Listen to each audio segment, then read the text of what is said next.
So we quick review. We studied first with classical trade model 2 by 2 by 1, and the difference between two countries make the two countries trade.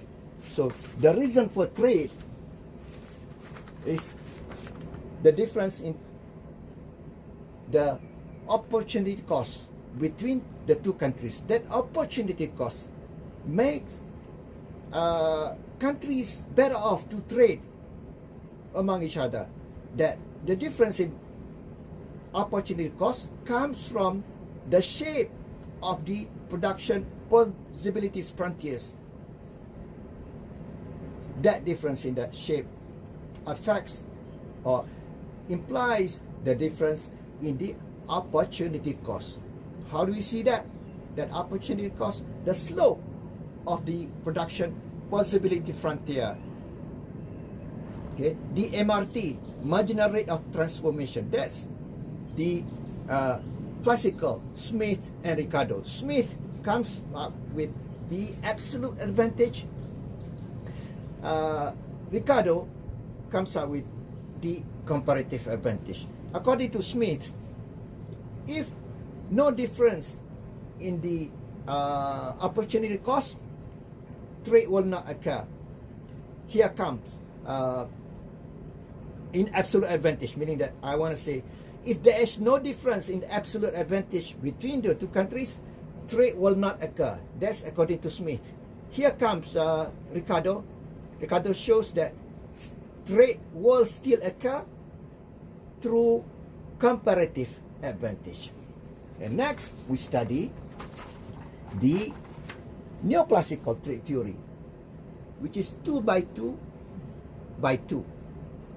Two factors now, capital and labor. Previously, one factor only, 2 by 2 by 1. Now 2 by 2 by 2.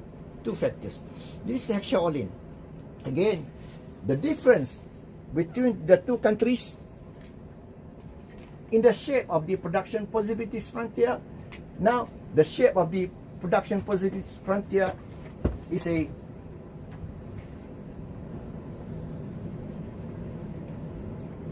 curve. So I draw this one country like this. This X and Y, and another country is like this. That difference in the shape affects opportunity cost at a particular point. So suppose we take here the middle. Yeah. So this, look at this tangent line, the slope. Gila, this is steep. Higher opportunity cost to produce X. This is not steep. Lower opportunity cost to produce X. We're talking about X, okay? Don't mix. So, Shaolin says or teaches us that country A must specialize in the production of X. Country B specialize in production of product Y. So, they trade. And the shape of this production possibilities frontier comes from factor endowment. Factor endowment. This country A, so we have to assume, make assumption, X is capital intensive, doesn't matter. You can assume X is labor intensive, or you can assume the other way. Let's assume X is capital intensive, Y is labor intensive. The same in country B. X is capital intensive, Y is labor intensive. So the shape of this production possibilities frontier going longer toward X means that this country A, has comparative advantage. Well, this country A is endowed, the factor endowment has more capital. Because we assume capital, X is capital intensive. This country A has more capital. Country B, look at the shape, more toward Y. We assume already Y is labor intensive. So it says that from this graph, country B has more labor than capital. So we're talking about K per L. This capital labor ratio in country A is bigger than capital labor ratio in country B. That capital labor ratio is the difference in it, is the reason for trade between two countries according to factor endowment theory by Heckscher-Ohlin. So, and then chapter 3, let's go. I'm gonna show you quickly, still the concept and review. Let's go to chapter 3 quickly. Chapter 4. Chapter 4 is tariff. Chapter 3.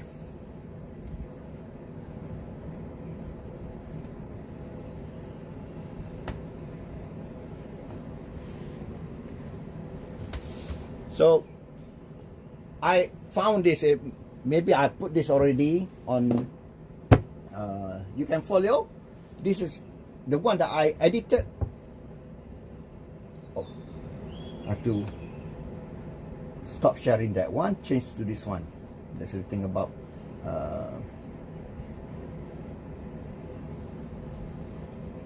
I'll share this one.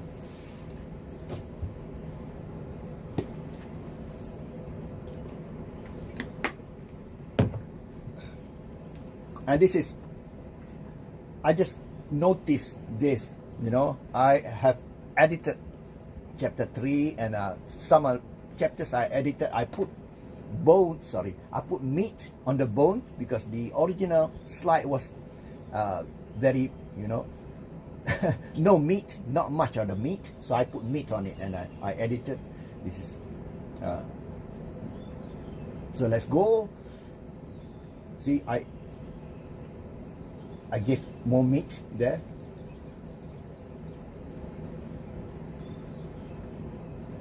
So now we study this chapter 3 on the neoclassical trade theory. That was Heckscher-Ohlin. That is Heckscher-Ohlin. So I want to show you alternatives. This is a review, okay? Alternatives. What if there is no difference in comparative advantage? It means this. Well, the same shape.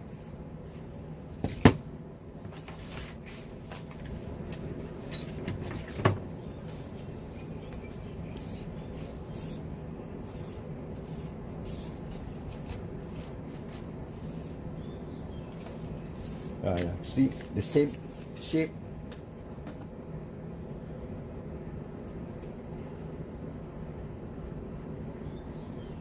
Same shape of the production possibilities frontier, so no difference in comparative advantage. Trade will occur because of other reasons. So we're gonna see 7 other reasons. Let's look at the slide. Before that, Leontief did a test to test whether this theorem, Heckscher-Ohlin theorem, was correct or not. So he used 1947 data of United States import and export. So, and don't forget, you know, we went through this Stopper-Samuelson, but there's we want to get the concept, the bigger picture of our class. Started with classical trade theory, and then neoclassical, which is now, we were talking now, which is the first one is Heckscher-Ohlin. Because basically, factors affecting this.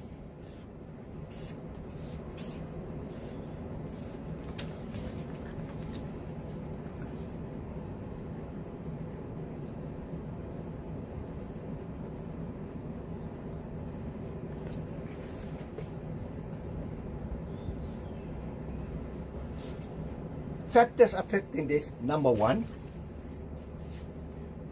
factor endowment which is, this is basically, essentially, hexaolin theorem. The first factor that influence the shape of this production possibilities frontier for countries is the factor endowment. This country has capital, more capital compared with labor. This country has more labor compared with capital. So capital labor ratio we're talking about.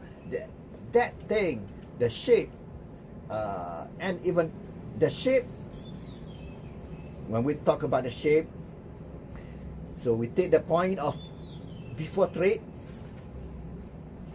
this is before trade, that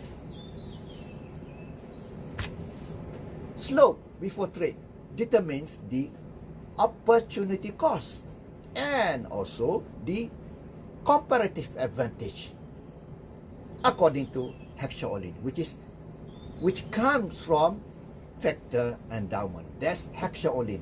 Suppose no hexaolin, the shape is the same, like this. Yeah, the shape is the same and the slope is the same.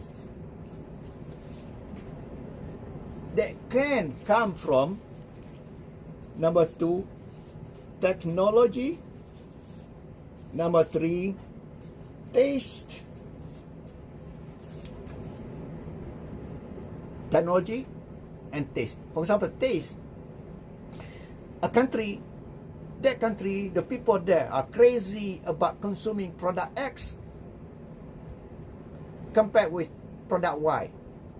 So the shape will be in such a way. Country B, on the other hand, on the other hand, country B, the consumers there crazy about consuming Y relative to X.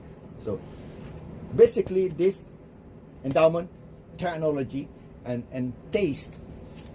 So we're gonna, from there, we develop other alternative to factor endowment theory. Other alternative to hexaolin. Suppose no hexaolin.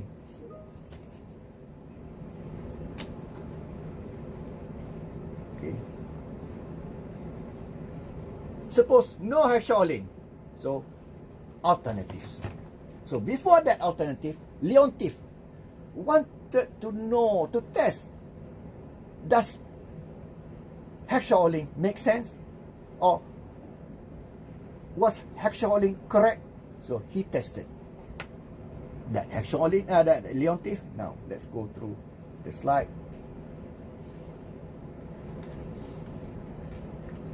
Oh, no, this one. So I'm going to the slide now. Yes.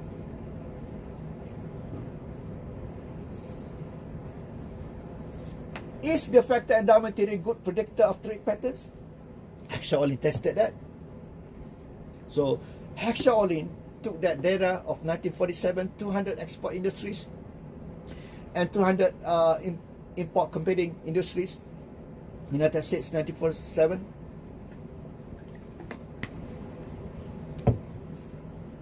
According to hexaolin, USA, a country which has capital labor ratio, a high capital labor ratio. It means that USA has a lot of capital. A lot of capital compared with labor. According to hexaolin, USA must specialize, and therefore USA exports capital intensive industries. But Leontief found the other way around. That, look at this. This is the finding from Leontief, 1947. This is the export industries. The exports industries in the United States, the total exports. Well, not the total. He chose only 200 industries or products only. He chose 200 products only. Export-oriented and import substitution or import competing. The same. Import substitution or import competing. What is import substitution? Products which that country has been importing. Now, the country wants to produce that locally, domestically. That's import substitution. To substitute imports with production, local production. To substitute import with local production. That's import substitution. Same thing, the meaning with import competing industries. Or import competing products. So, look at this. He found the other way. Capital is bigger in the import substitution industries or products. So he divided, because we're talking about K per L, capital labor ratio. Wow, bigger. 18,000 compared with 14,000. Export-oriented products, 14,000 only capital labor ratio. Compared with import substitution or import competing products, higher, 18,000 capital labor ratio. This is the opposite from Heckscher-Ohlin. So it is known as paradox. Why that happens? So later studies, finding contradicted with prediction by Heckscher-Ohlin. So later studies found mixed result. So one of the reason is that we're talking this, capital labor ratio from Leontief, the study, he did not make any difference between the quality of labor. There is certainly, when we talk about labor in the United States, there are laborers who are skilled, semi-skilled, less skilled, or no skill. The data, when he studied, he did not make that difference. That's number one reason for that. And there are other reasons, I don't want to get into that. So this contradiction, so Leontief paradox. So Leontief studied that. Now we start to count how many. If no comparative advantage, no difference in comparative advantage between two countries, no difference.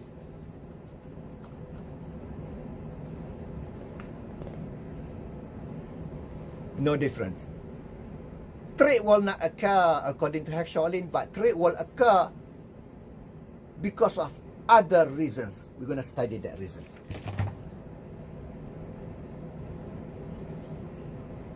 Number one, economies of scale. Because of economies of scale. One country specialized in, country A specialized in product X, country B specialized product Y. So when they specialize, even though they don't have comparative advantage, but if they agree, one country specialized in X, another country specialized in Y, country that specialized in product X will increase and more efficient production of X, so they will have economies of scale, bigger economies of scale, which is lower average cost, that ship.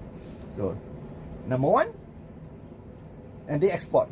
Country B, on the other hand, has economies of scale, develops economies of scale in production of Y. So they trade. That's number one reason. Number two, overlapping demand. Rich country, because of same taste, they tend to trade with each other. That's number two reason. Number three, intra-industry trade. Trade within the same industry, computer industry, trading the, components, car industry, trading with, for components among other countries. Usually developed countries, So that's number three. Number four, technology as a source of comparative advantage. That technology will affect the shape of the production possibilities frontier.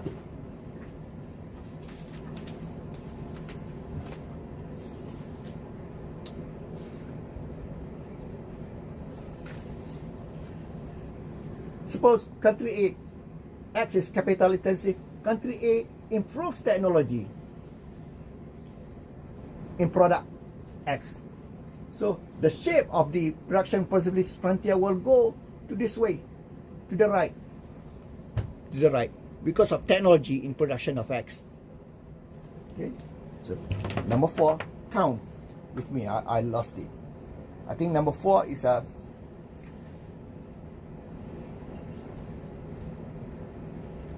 number 1 is economies of scale. Number 2, overlapping demand. Number 3, intra-industry trade. Number 4, technology. Yeah, this is from what I draw in my class. Interesting, this one. I draw this. Oh. You see, basically, yes. Number technology and plus product life cycle theory. So I want to consider that number 5, product life cycle theory is number 5. Because that product life cycle theory has to do with foreign direct investment. I'll show you in my drawing. I really like this, my drawing. I will.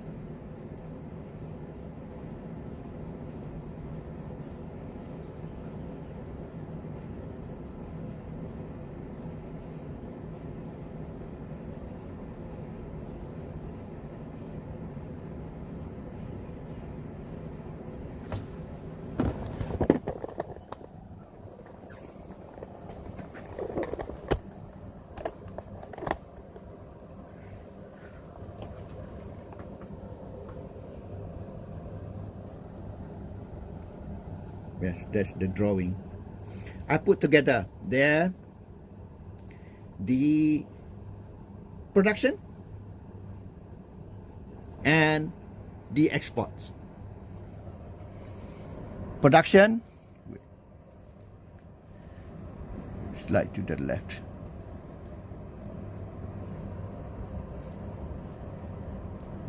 Oh.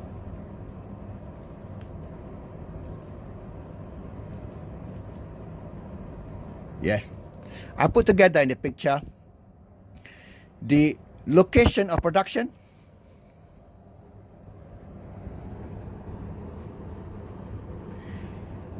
and the market. Location of production and market.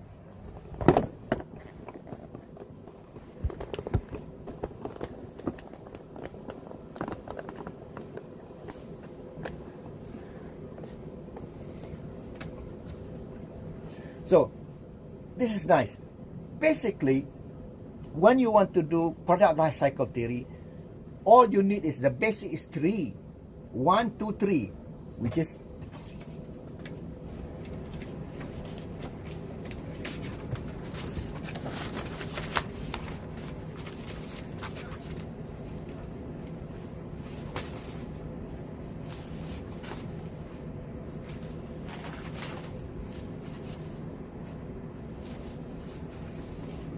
Chongi. I don't know how you say in Mandarin. It's Chongi.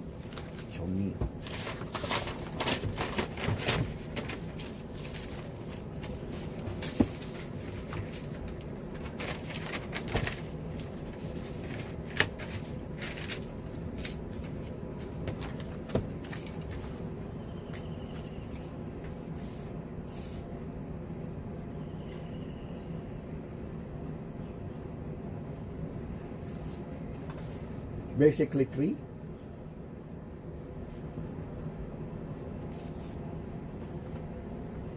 Oh, remind me of when I'm muted. Yes.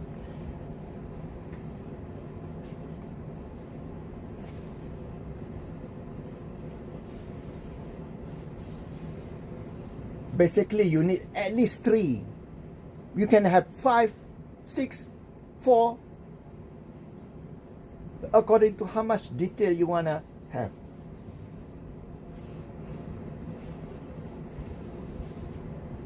Three only. Level 1, level 2, level 3.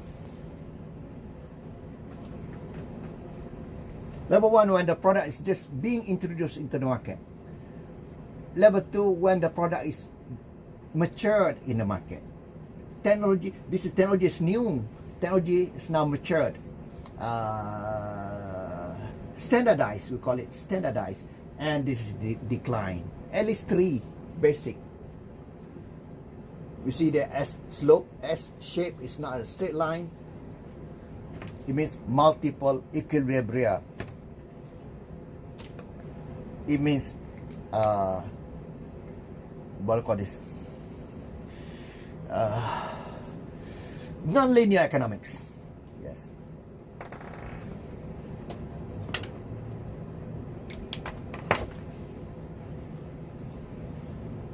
So now, let's go back to my slide. How nice I did this. I draw, this is the output of production. Export, I put together on this.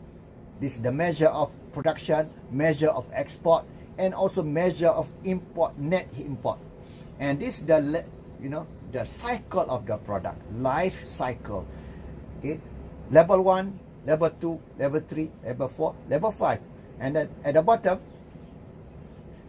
this is the stages, okay? Stages 1, 2, 3, 4, 5. So I said at least 3, we can be more detailed. 5, we can be more detailed. 6, 7, how detailed you wanna have. So this is location of production of the product. Location of production, this is the market. So here, level 1, the product. So before I go even further, this product life cycle actually explain why a product like television was introduced by a developed country like United States, the first one that made the TV, because United States has the technology, had the technology and the capital to produce TV. No other country could do that. Other countries did not know the technology, did not have the technology, and no money, no capital. So United States was the one that introduced TV. Here is the cash word. This explains how a product which was introduced by a developed country like TV, now that developed country today, that developed country imports the product. They the ones who introduce it. Let me repeat. This graph explains how a product which was introduced by a developed country, now that developed country imports that product, imports the product that they used to introduce to the world. How? This is, we start with level 1. The location of production is domestic. The market also domestic. The product is just being introduced. So domestic in the USA, TV. Now level 2, the products develop, more production. So the production is still domestic in the USA, but the market now started to go overseas. Domestic and export. So export and domestic. So here is the export. And now the product has now become matured. Technology has become standard. I say this, standardized. For those coming from China, the word standardized comes from standard. Has become standardized. It means that no longer it has become coded. It means that the technology about TV, everyone knows about it, how to make TV. Maybe they just couldn't make TV because no money, no capital, that's all. But everyone knows the technology now. So that product has now become matured, technology standardized. So now This is level 3, location of production. FDI began. FDI, foreign direct investment, began in level 3. In stage 3, I shouldn't say level, stage 3. FDI began. Companies from the USA began to go overseas to open factories to make TV. Plus, factories in America still running. So 2 locations of production in the USA and overseas. Through what? FDI by American companies overseas.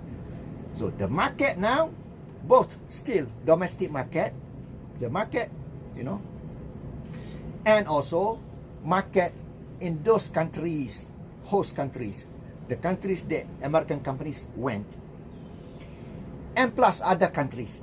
You know, if American companies came to Malaysia, yes, the market in Malaysia, also market for exports outside of the host country, you know, to Europe as well, market. So 3 markets, 3 location of market. Domestic, perhaps that domestic market served by TV produced in the USA, and some, and markets also in Malaysia where the TV is produced, and market also outside of Malaysia, in Europe, and also in the USA. So people can choose in the USA to buy same TV made in Malaysia or made in USA. Of course, made in Malaysia is cheaper, but up to the but basically in economics, that doesn't last long. You know, people will choose a cheaper product. Perhaps the United States product they put to maintain the price, you know, to maintain the customer, maybe just a little bit adding of some feature, but not much of the feature. Better feature, maybe flick something or whatever. So now, so at this time, this stage 3, which FDI began. Why FDI began? The cost, domestic cost of production in the United States began to increase, and that's why export is going down.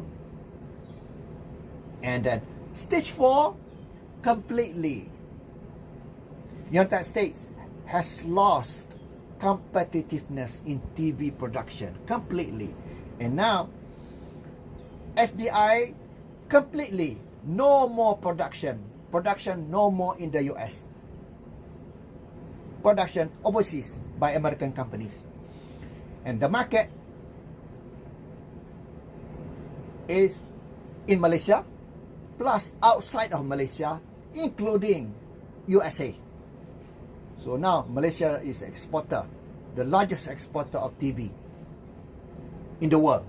That was true in 1980s. In 1990s, Malaysia was the largest exporter of TV in the world in 1990s. Which TV? Sony. When I use this, you know, example of America, I just wanted to show to you that America was the one who started to introduce TV, not Japanese. But in reality, the data, so I could choose another country, not Malaysia, maybe Europe, a country in Europe at that time. But I just, you know, wanted to make it simple for you to understand. So Malaysia was an exporter of, number 1 exporter of TV because of Sony produced in Malaysia. But no more. No more because expensive labor in Malaysia. So this level 4, not level, stage 4 FDI, all out overseas. No more production in United States. So the market is in Malaysia, host country, and outside of Malaysia, Europe, including market going back to USA, you know, TVs in the USA. So finally, so this import USA imports the TV now because USA has lost competitiveness. Finally, stage 5, the imports is bigger. Developing countries has now joined the production of the of TV, either through FDI, which is the example of Malaysia. This I'm making example, okay? Malaysia produce TV, Japanese TV, American TV, not true, because no more American TV. Japanese TV, Korean TV, companies, not true also. Samsung never came to Malaysia to produce TV. Samsung came to produce display. What is display? That display, for computer. So suppose I make a story, okay? So now, what I'm trying to say here, now developing countries join the production of TV, either through FDI, like just now I mentioned, Malaysia produced Sony, which is Japanese. Malaysia produced, just for example, okay, which is not true, produced Samsung TV, not true, okay, just for the sake of example, to give you understanding, produced, through FDI, meaning that FDI by Japanese, by American, FDI by Korean, FDI by, in Malaysia, FDI in Malaysia by those countries. Or Malaysia has now begun to produce TV on its own. Malaysian company has the technology to produce TV. Malaysian made TV. Hire TV. Well, no, not hire from China. I'm making a story, okay? So Shukri, for example, the TV name, the brand name is Shukri. So Shukri now being exported all over the world. TV.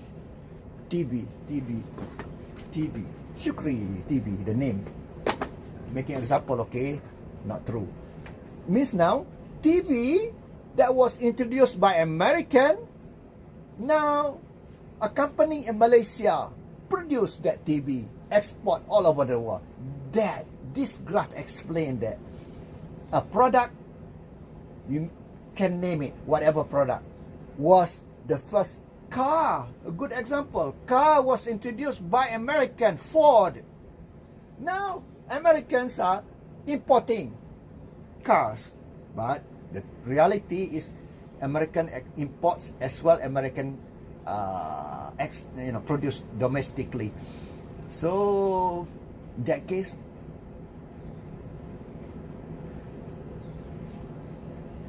level 3, stage number 3. Yes, I think this is number 3, stage number 3 in automobile for America. Yes. Okay, that's nice. This is nice picture I have drawn. So let's go back to our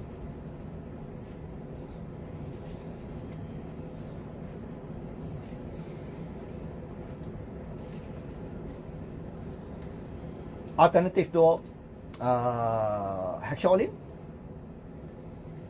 Number 1, economy of scale.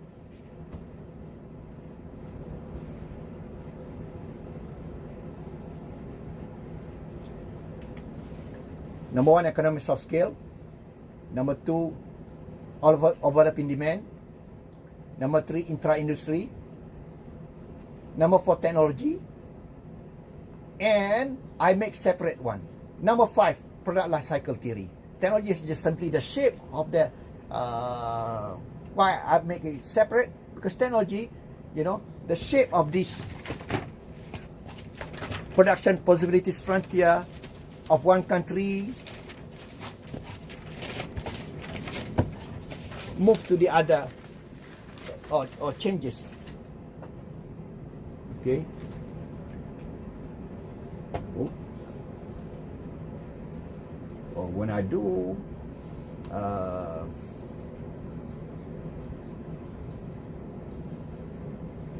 slideshow, I cannot, switch to the one that I can see.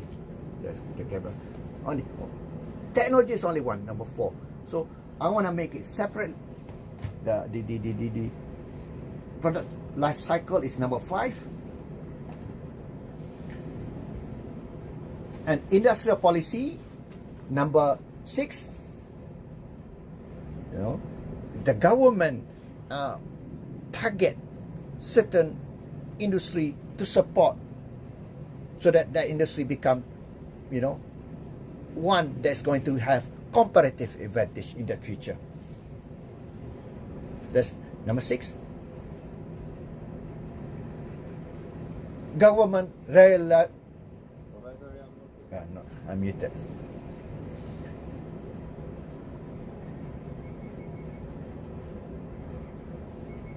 Government regulatory, that's number 7.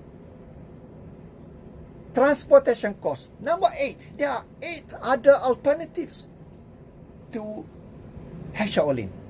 If no hexaolin, 8 other things will explain, will make trade happen between 2 countries. Now finish.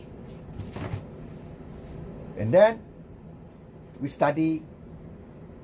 So all that while, from chapter 1, of course, that's intro. Chapter 2 and 3, nothing but else. We study trade theory.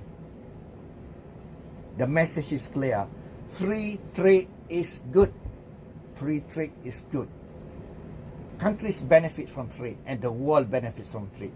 So we study classical, neoclassical, hexaolin, no hexaolin, alternative to that. Now, chapter 4, well, last Friday, night class, we study non-free trade. What happened? Why countries, even the free trade is good, but countries in reality in the world put barriers to trade. It means that free trade is a utopian. What is utopian? Something that we hope for, but it's in another world. We can never have it in reality. It's a utopian, because reality, there is barrier to trade. In reality, trade is not free. Trade is not free. There are barriers to trade. What is the barrier? The first one, barrier to trade, is tariff.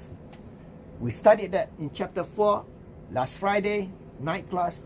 Tariff is one of the example of barriers to trade. So finish chapter 4. Today, we're going to study other barriers. We call it non-tariff barriers, NTBs. Let me share that. Did I share with you that? Oh, wait. I was going through chapter 3 just now with a slide. I'm afraid I didn't share. Did I share that with you? Or when I discussed with you, or this my drawing? Did I share that? Hello, response. This is the thing about Teams. I don't know what you see.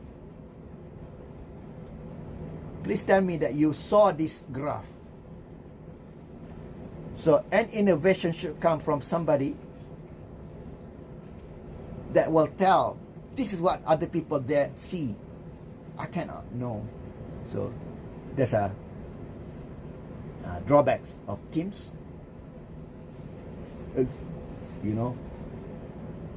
Any one of you can make lots of money if you have a technology. You are expert in IT. You can make another Teams. by your company. That will tell me, the presenter, the teacher, oh, this is what the students see. So I need to get your response. Did you see this slide? I'm afraid I did not push the button share. No, I haven't seen any.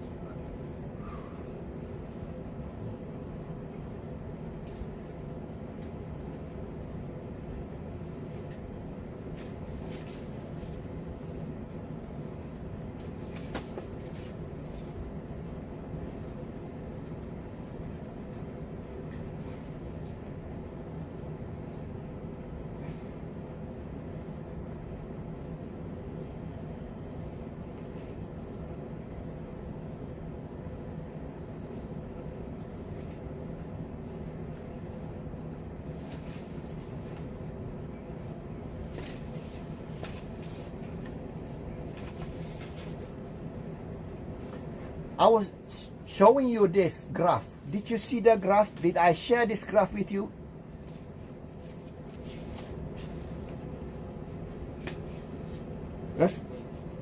Response.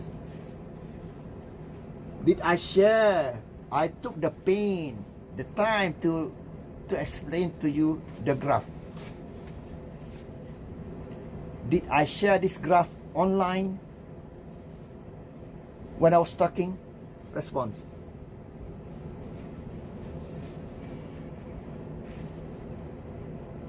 Yeah. Yes, I did. You saw the graph?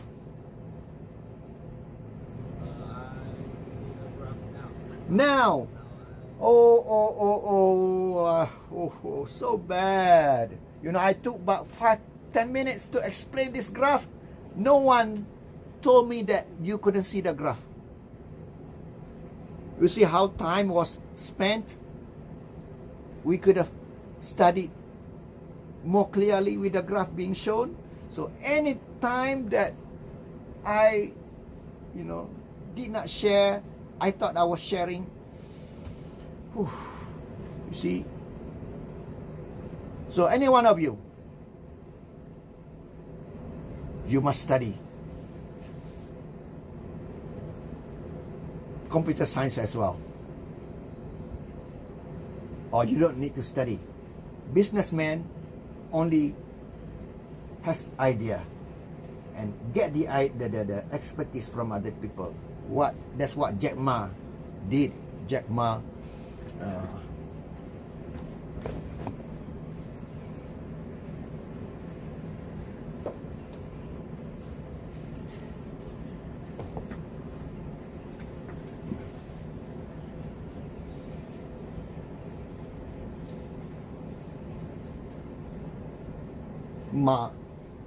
Ma Hua-teng, Tencent.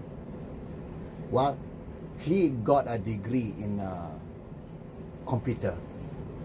But what I'm saying is, you don't need a degree in computer science. If you have the ideas, better you have.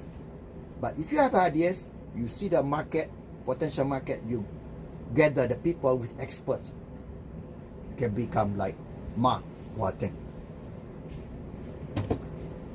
Make this change the teams. I don't like the teams. I cannot know what my students are saying. I want to see a little window there that will tell me, oh, this is what the students are saying. Make that innovation and sell it to the market and become rich. Wow. I don't think I can spend more time with nice graph that I did explain to you the location of production. So please, next time, tell me that I'm not sharing it. I thought I share. So this is location of production. This is the market. Products first introduced, now exports. The market is domestic and plus export market.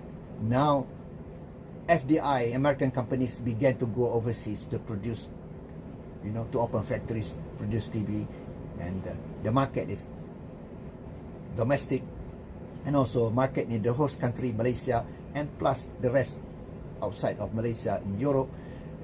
So now completely the country, United States, has lost competitiveness completely. Now no more production in United States. Left stage 4, FDI completely, and that's the production outside the country. No more in the USA production of TV. The market is in host country Malaysia, and also in Europe, and also in USA. And this now the final stage number 5. Malaysia now began to produce TV on its own, brand name Shukri. I just make an example. This is TV Shukri, not Hitachi, not Sony. Shukri, that's made in Malaysia. And plus there's also TV made in Malaysia by Samsung. I'll make a example only, not true. That can, so either FDI by other companies and also own. So see, this explain TV, the product was introduced by America. Now America imports TV because it's got to do with FDI. That's product life cycle theorem, and that makes trade happen. America imports TV, Malaysia export TV, import and export trade. There's a reason number 5 for trade. Assume Malaysia and assume, okay, Malaysia and America, no difference in comparative advantage. That's a bad assumption. Let's take Europe. Assume Italy, no, Portugal and United States, or Spain and United States, no difference in comparative advantage. But trade occur because of product life cycle. So we're done.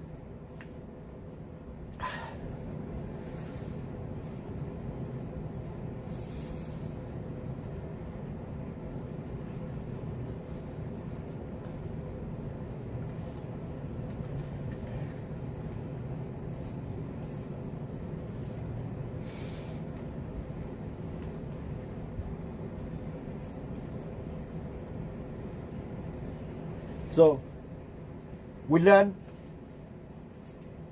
endowment theory by Shaolin, but Leontief tested Shaolin was true or not. So this is why he found bigger K/L for import substitution products, which is import computing, which is contradicted, not the same as what Shaolin told. Shaolin told us that this one will be bigger, capital intensive, which is export oriented products, which is capital intensive. Export oriented products in the United States would be larger in terms of capital per labor because the United States has more capital. But the opposite, Leontief found. Shaolin said this export products from export oriented industries in the United States would have larger per K/L, capital labor ratio. The opposite. Leontief's paradox. Paradox means opposite, something different from what we expect. So he studied that. So now let's assume two countries, no difference in comparative advantage. Trade will occur because of 7 reasons. Number 1, economies of scale. Number 2, overlapping demand. Number 3, intra-industry trade. Number 4, technology. Because of technology, this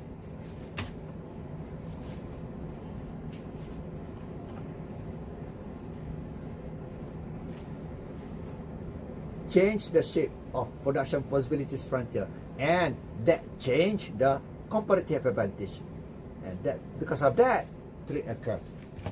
Number 4, technology. Number 5, product life cycle theory. I make it separate. Technology, that one, the one that I showed just now. Product life cycle was the graph that I draw and I show you just now. Number 5. Number 6. Number 5, this one, the graph. Number 6, industrial policy. Government target certain industry, you know, like Malaysia targeted automobile, car. United States targeted, you know, airplane, Boeing. Industrial policy, that's number 6. And targeted and giving all the support, including loans, cheap loans, subsidies, and so on. That's why they have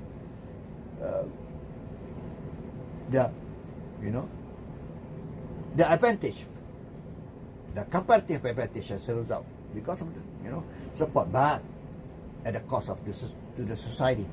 That's number 6. Wait, how many? Yeah, number 5 for the life cycle. Number 6 is industrial policy. Number 7, government regulation. When government regulation, that will add cost. You know, when there's a regulation for seat belts in all cars in Malaysia, front and back, all seat belts must have it must have them in the car. That added cost. Environmental regulation, you know, all the factories in Malaysia must have the machine, the whatever in the factory to, you know, to reduce smoke coming out. That added the cost. So as a result, comparative advantage will be affected, will be reduced because of the cost. That's government regulation. Number 7. Transportation cost. Number 8. There are 8 other alternatives. There are 8 other reasons. 8 other reasons for countries to trade if there is no difference in comparative advantage based on number 1, which is factor endowment. Because we study factor endowment theorem, Heckscher-Ohlin is one only of the factors for trade. One of the reasons only for trade. Endowment theory by Heckscher-Ohlin. Suppose no Heckscher-Ohlin, and there are other 8 reasons. Do you understand now? But for us, there is a classical trade theory, Smith and Ricardo. Smith, absolute advantage. Ricardo, comparative advantage. Continued by Heckscher-Ohlin, also comparative advantage. But the analysis is based on factor endowment. No factor endowment difference. There are other 8 reasons for trade. Now complete. Alhamdulillah. So please, next time, tell me that I'm not sharing the graph. We're gonna save a lot of time, and our study will be more effective. There's sharing of the, you know, of the slides. So tell me. So now, all the while we study chapter 1 intro, chapter 2, chapter 3. We talking about free trade is good. But chapter 4 we studied last Friday.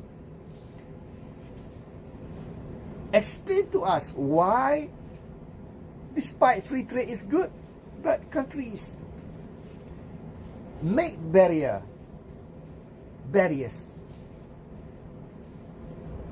which essentially there's no free trade because barriers to trade. One of the barriers, the first one where we studied chapter 4, tariff. Tariff is barrier to trade. Any products coming, you have to pay import duty. That's tariff. So chapter 4, tariff. Today we're going to study non-tariff barriers.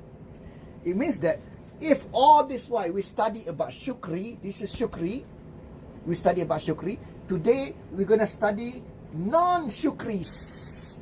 Non-shukris. Many. David, Lim, Kim,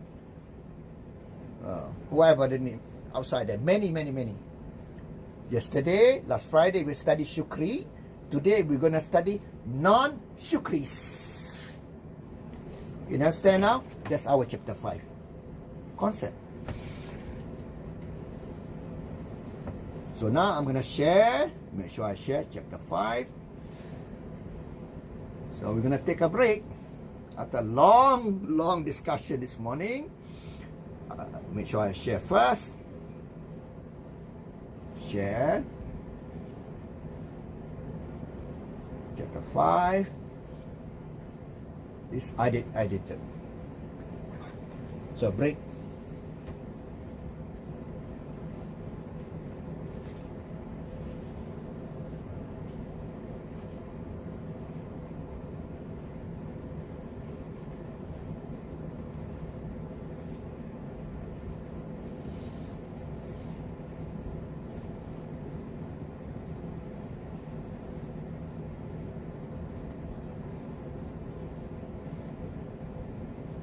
Break for you to absorb. If I continue, it's too much for you to absorb. You have coffee and whatever.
So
Okay, come back after.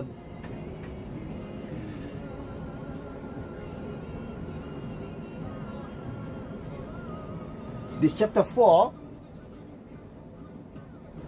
we're gonna start now. So please come back to the lecture room online.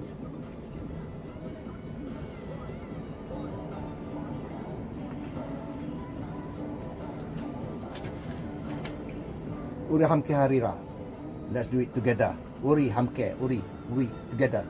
Harira. Let's do it together. Okay, now.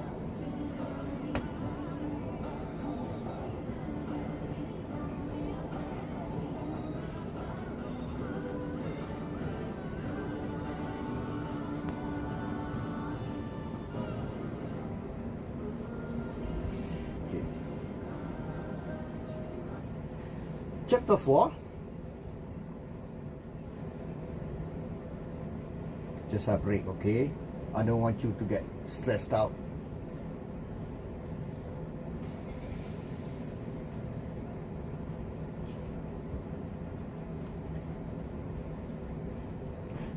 Chapter 5.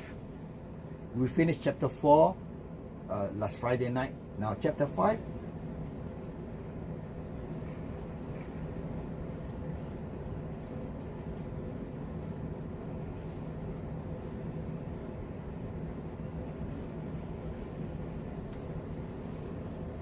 Non-tariff barriers. We studied last Friday tariff as one of the barriers. Today, non-tariff barriers. So we study last Friday shukri. Today we're gonna study non-shukris. Many. So these are the outlines. Quota is number 1. Export quota number 2. Domestic content requirement that requires to have certain percentage of domestic content in order to export.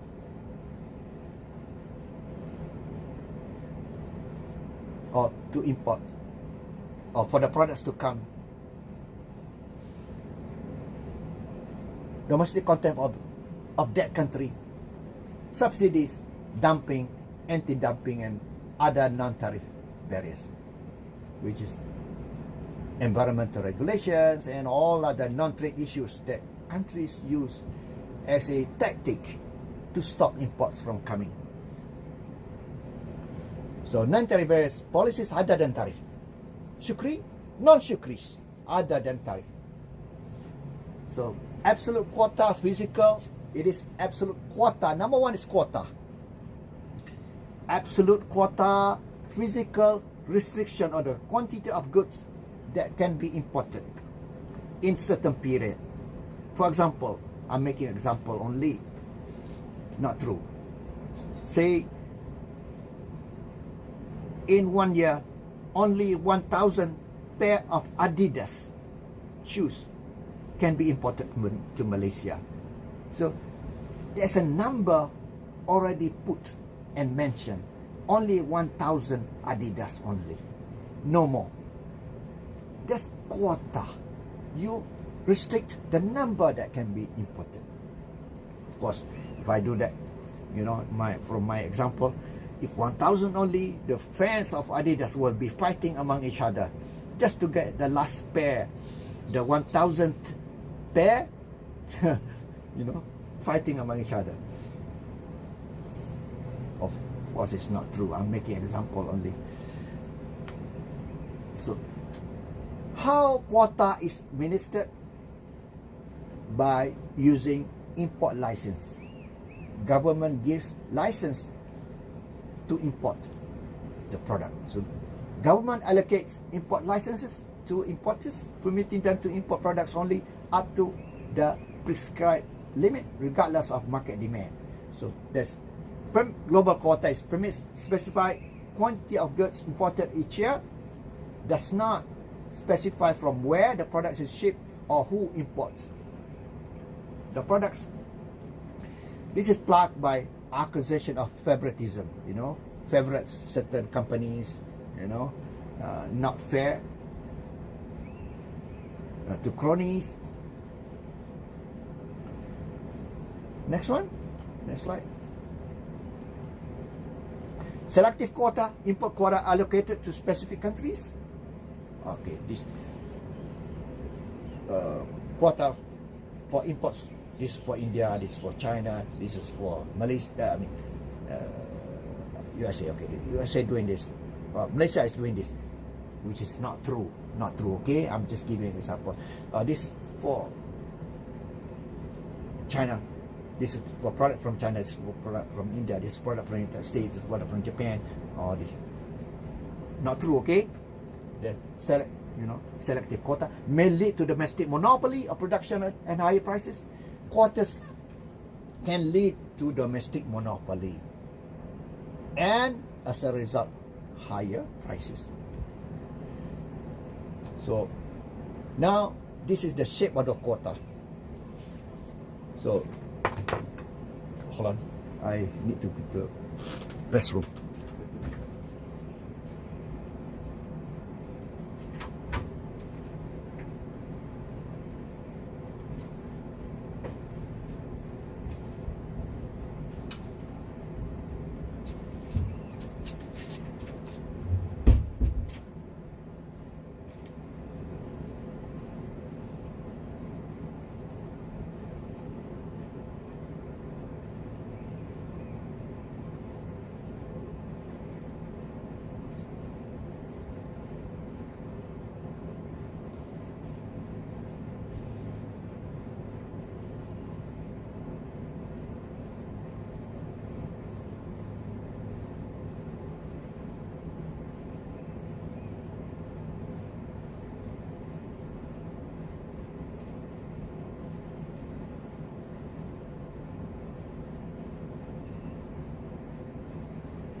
Okay, this is the picture of quota.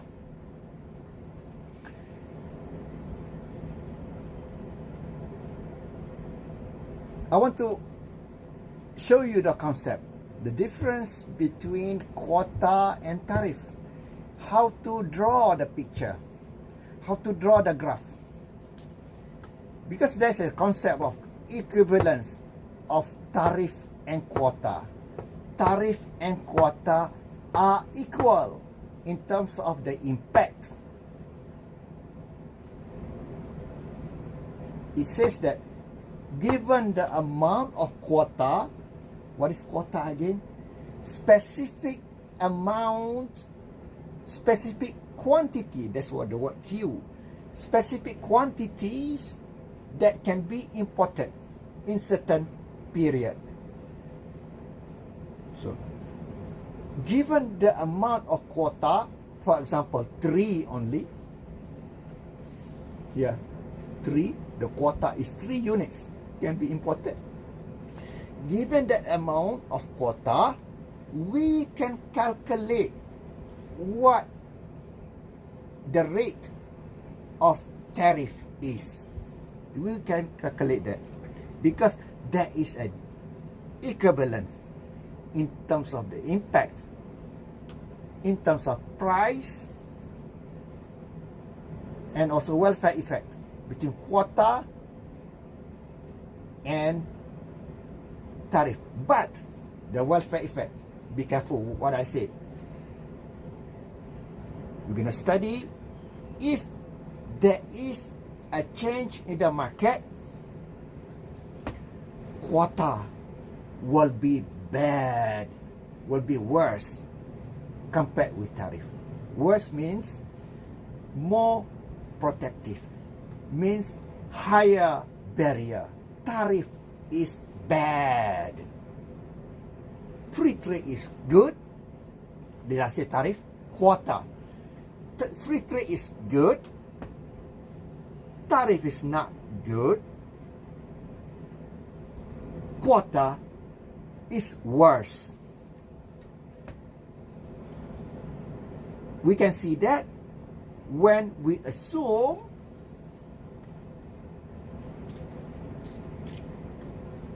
this one.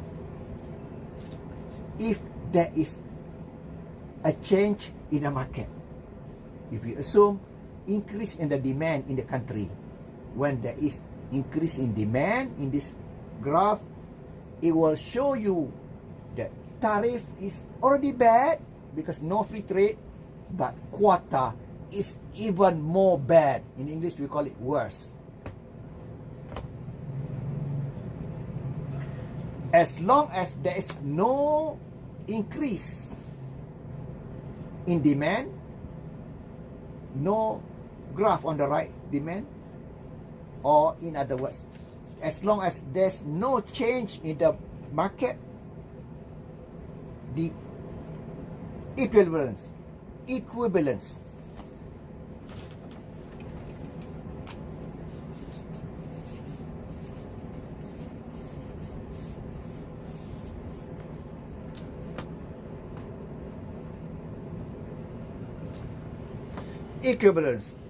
of tariff and quota holds true. Equivalence of tariff and quota holds true as long as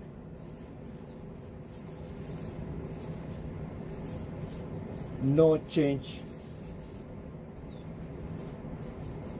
in the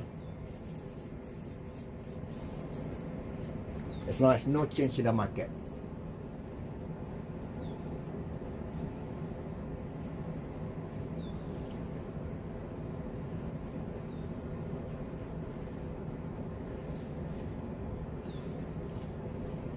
Okay, I'm live on my YouTube, so you can watch that later on.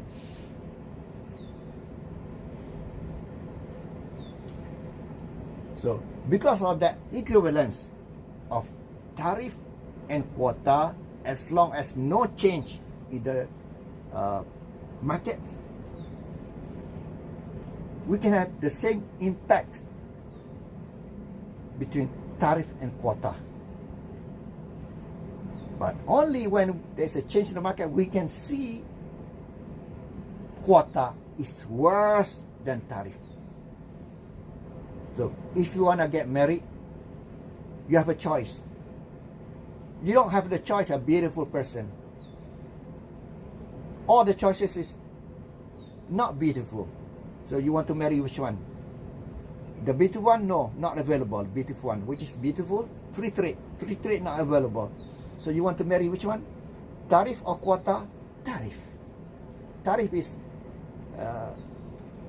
not beautiful, but not as bad as quota. So marry with tariff. I'm just using the example just to deliver the meaning, okay? Now,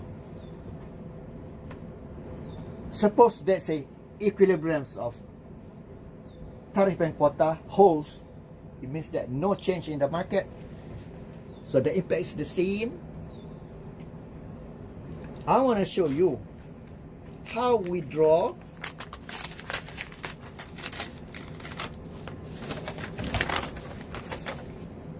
quota.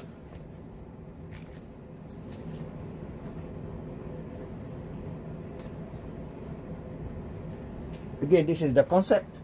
I'm doing this because to show you the concept.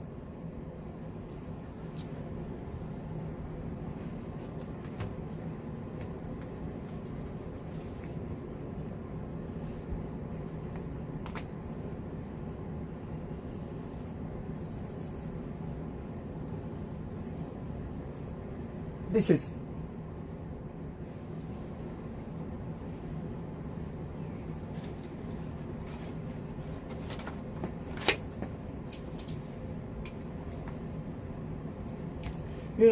we have technology, using iPad or something.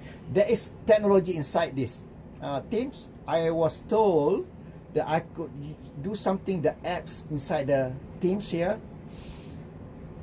to do the drawing. But I need iPad. Or if I try to draw with my mouse, yes, it's not going to be nice with my mouse. Yes, I need something that connected, I can draw with my hand. Suppose this Samsung whatever pad, I can just by my finger quickly and erase by my finger also my hand. Yeah, please do that technology. Already out there, but money. I need money for that. So now I'm doing this. Now this is how we draw tariff. Tariff. This product X, product Y.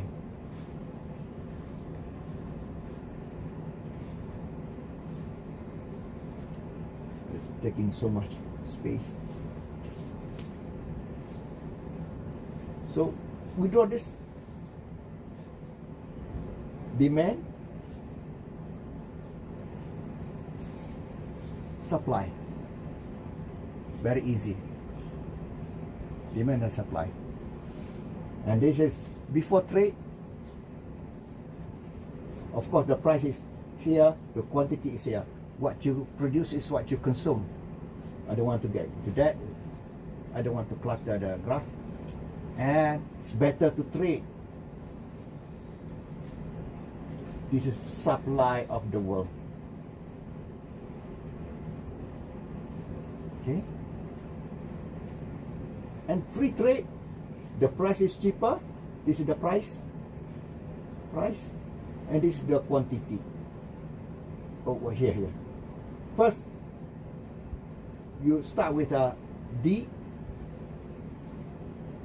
Well, it's not necessary. It's a small country to do that process, but I'll do it. D, this is demand. This is consumption, whatever the amount. And you move along the price line.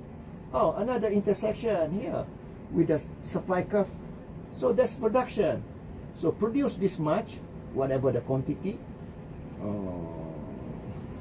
In the graph.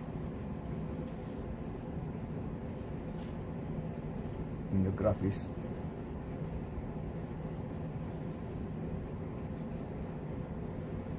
one and 8.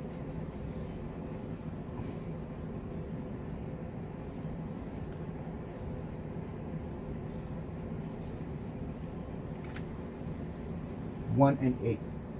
So this is consume, produce. 7 is the import.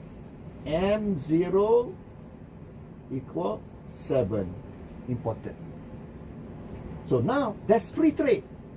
Of course, free trade is cheaper than autarky, non-trade price. This is the price, whatever price it is now. 250.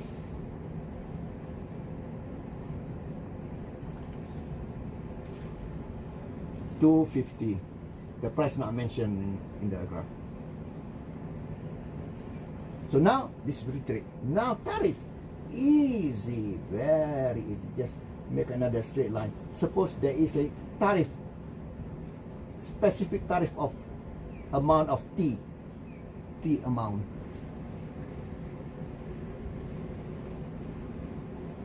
T.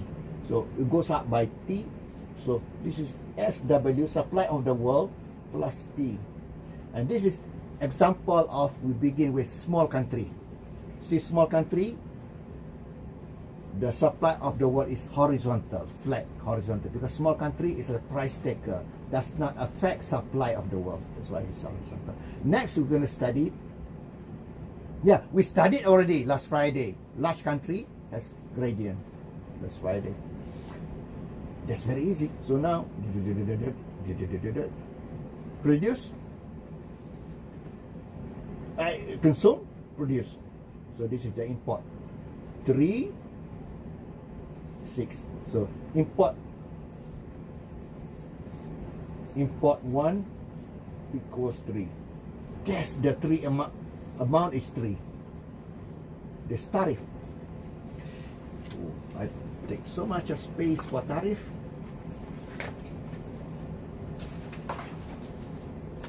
Now we want to draw quota. So very easy to draw tariff. Demand, supply, SW, free trade. Now tariff.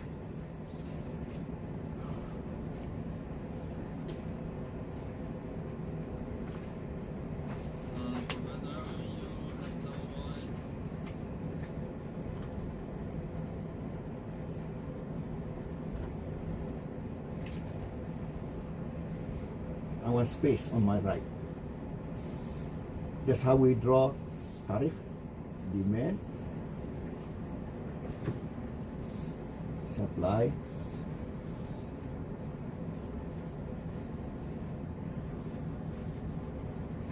now to draw the amount is 3 import with tariff 3. Okay,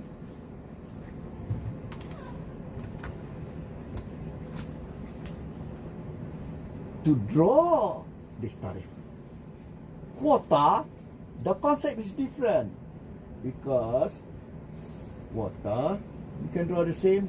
I mean, demand, supply, we can draw the same. Free trade, this is same level. Okay, the price, this is free trade, but we don't know where is it. Where is it? Is it here, the price? Is it here? We don't know. So we have to do. Quota is prescribed. What is quota? Told to you beforehand. Okay, in this country, you can only import 1,000 units of Adidas shoes only. I'm just making a story. This country, you can import only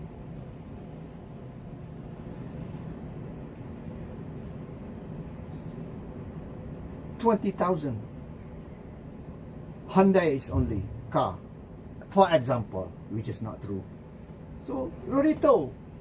So based on our graph, it is stated by the government, this country can only import 3 units of whatever in the graph.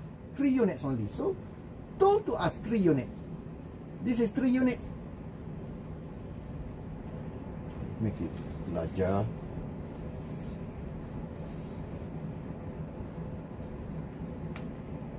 Make it larger, this one. Zoom, make it bigger. 3 units only.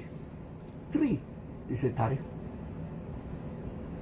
In terms of tariff, the impact is 3 units. That's the concept of equilibrium. So now, suppose the government says, the government impose a quota that says only 3 units can be imported. Whatever the product X here, product X. In this country, 3 units only. So we take this 3 units.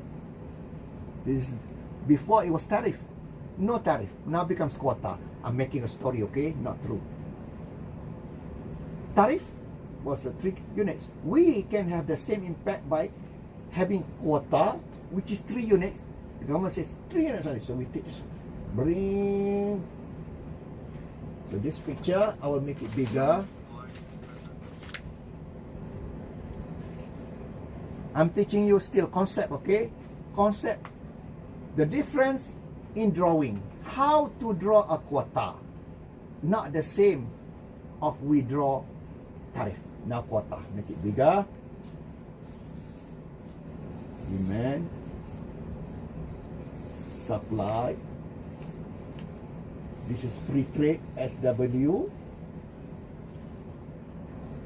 Tariff, 3 units.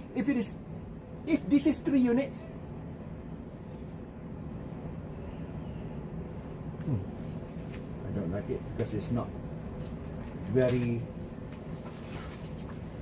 clear. The shape I draw.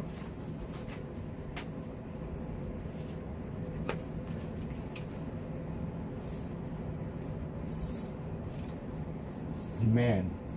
Make it bigger like this. Supply. SW. Supply of the world. This, okay. The picture is of one country. Suppose this USA. This is the picture of USA. Demand in USA. Supply in the USA. Product X, product Y. This is supply of the world. So this free trade. Now, the United States government said 3 units only can be imported in that country. 3 units. We take that 3 units, move.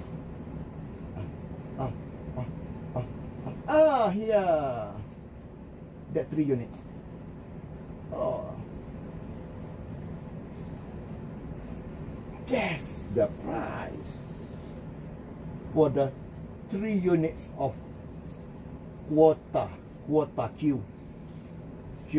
Quota 3 units. You understand now? The concept, which is the same as the tariff, the price. This is the price of tariff. Because with quota, we don't know. Is it here? Is it here? Here? Okay. We don't know. Is it here? Here? Here? We don't know.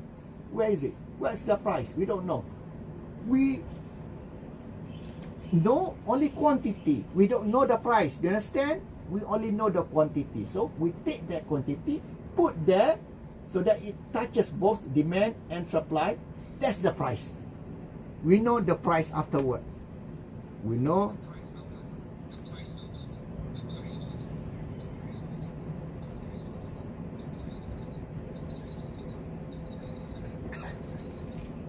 Why double?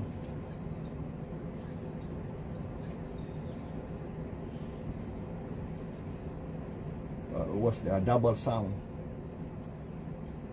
It was a double sound. So we don't know where. This the quantity and that's the price. And it turns out that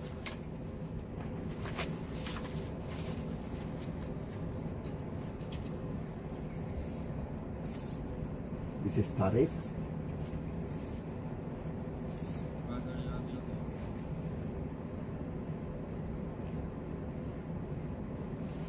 And it turns out that this is tariff, this is quota.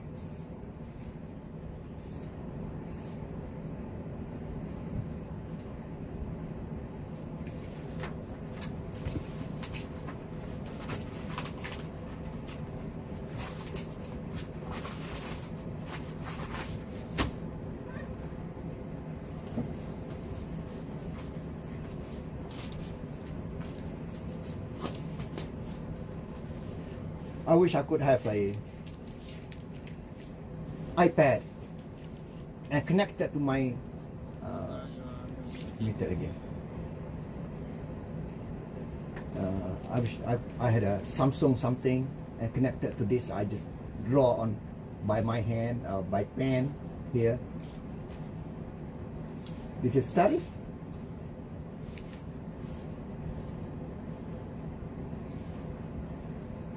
Tariff.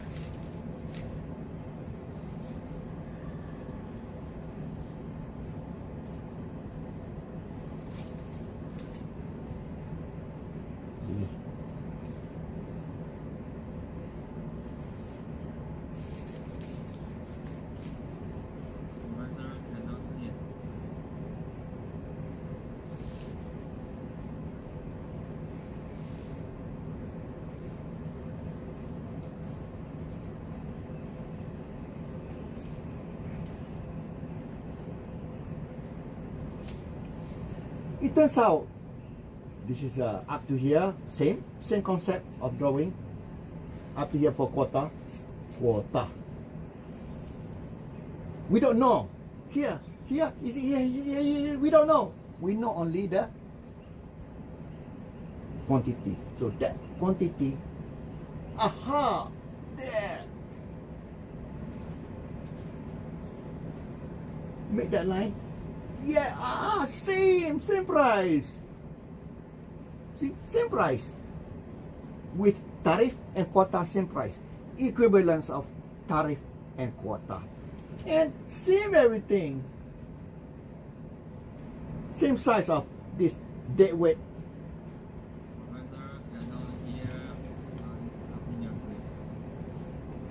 Okay. So it turns out that, you know, once we put that quantity of 3, quota equals 3, that quantity, here, we make that line a price line, the same price as the tariff. And the impact also, the 2 deadweight losses, same size, same 3 import. Under quota, under tariff, 3. Equivalence of tariff and 3. But the way we draw is different. How we draw it, just repeat. Finally, like this, quickly. Easy for tariff. But for quota, we don't know where. Find it, the 3 amount. There.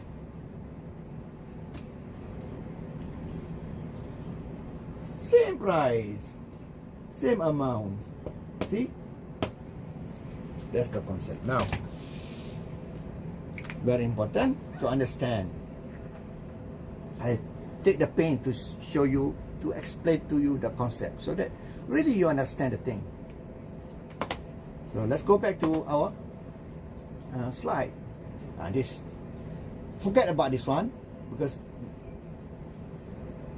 we're gonna study that in the graph, because this slides I combine from I combine from edition 14 and edition 17. Based on the edition 17, I add graphs from edition 14, and I put more meat. What is meat? More of my notes. So I edited this.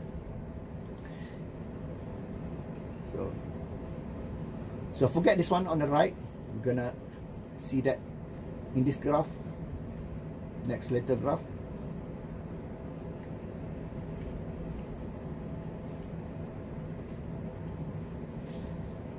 Yes, we're gonna see here. Okay.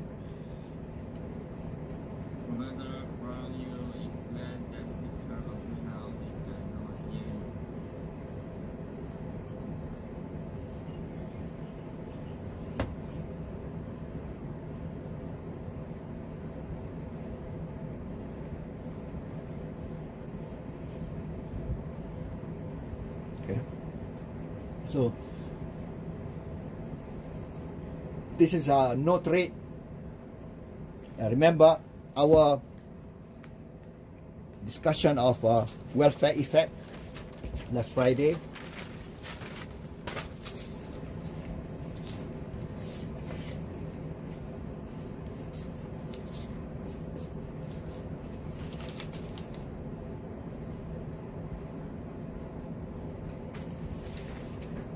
the two graphs, two countries, country A, country B, we can put together. Flip the other second country, flip and put on one graph. Wow, yes. No, not two countries. One country. This one. Product X. Product X and product Y. One country, two products. Product X, product Y. So we can put that together.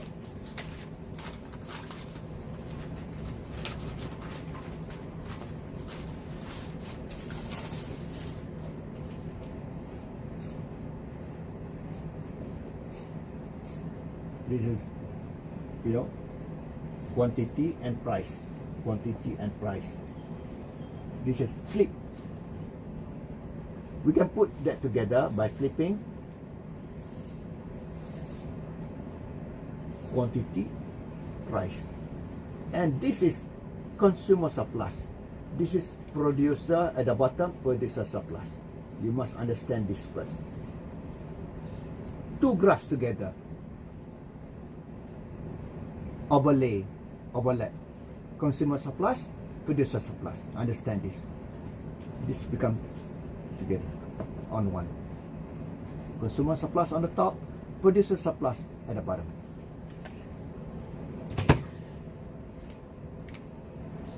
So here, just now, I draw for you here.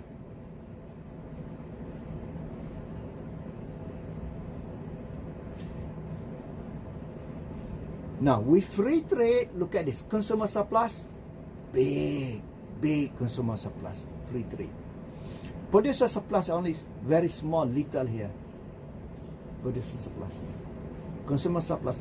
Now, with tariff, this is tariff. The line should be here.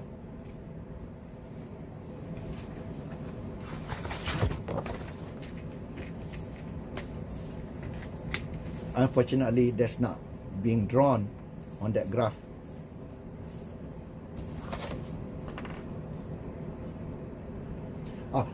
This is quota.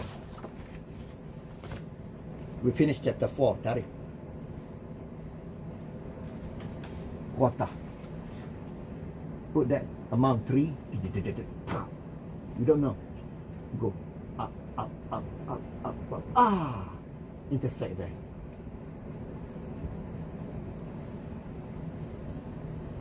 That one. I want graph to be like this. Okay. Let's go back. Let's draw this big one here. So that's quota. Now, consumers was big. Consumer surplus. Now, consumer has lost A, B, C, and D.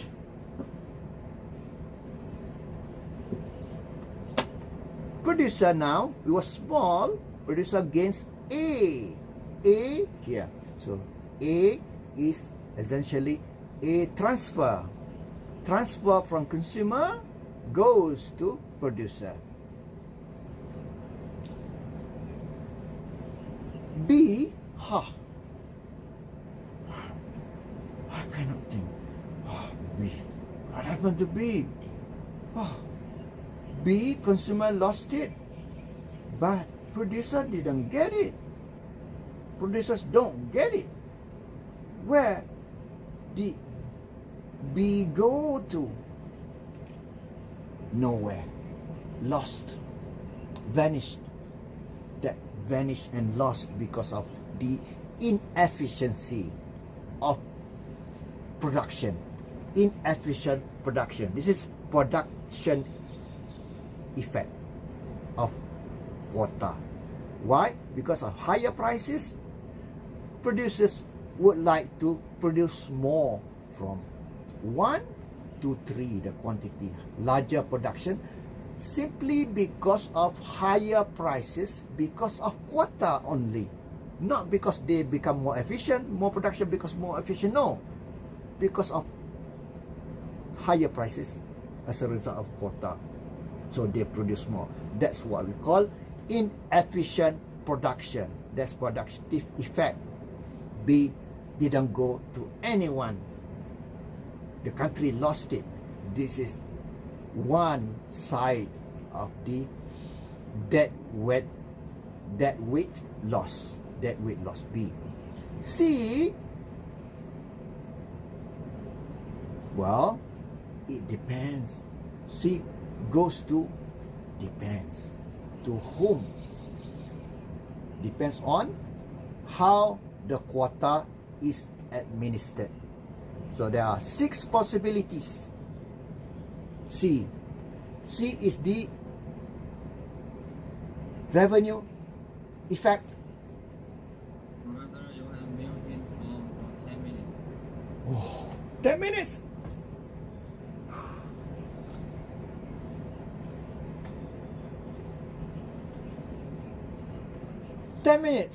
That's a big loss of 10 minutes of lecture.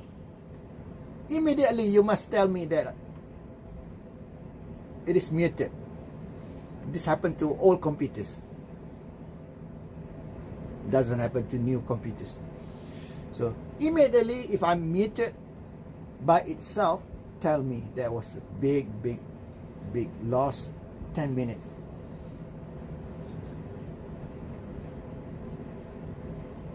Please immediately tell me my computer muted me.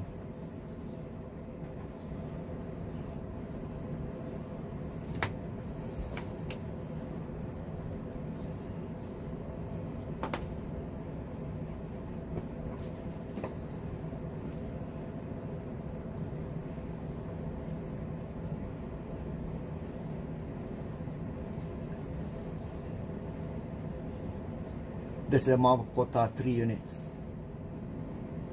Under free trade, consumer surplus was so big, all this area. Put the surplus here only. But with quota, the prices go up. With quota, the import reduced to the amount stated by the quota. Quota says 3. So only 3 can be imported in the country. So that's 3 units. So now, consumers have lost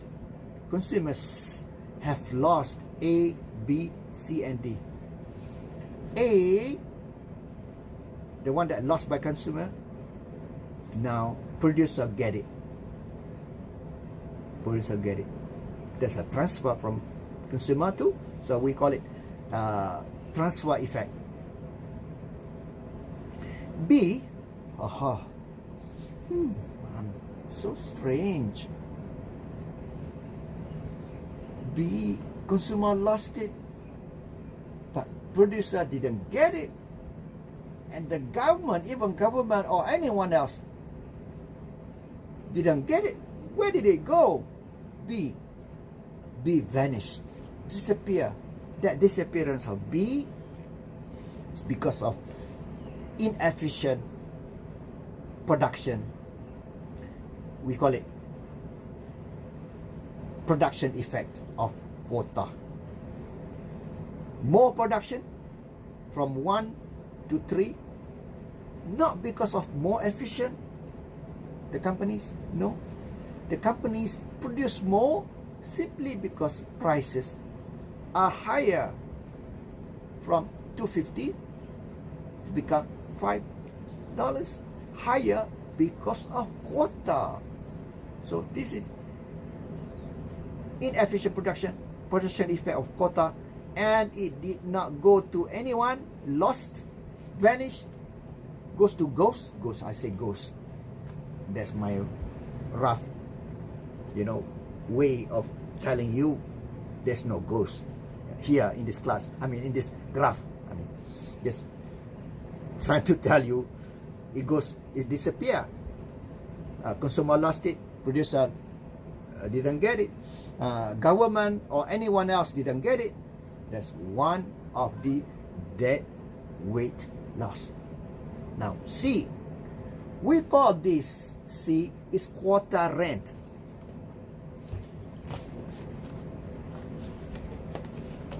in tariff, when we discuss tariff,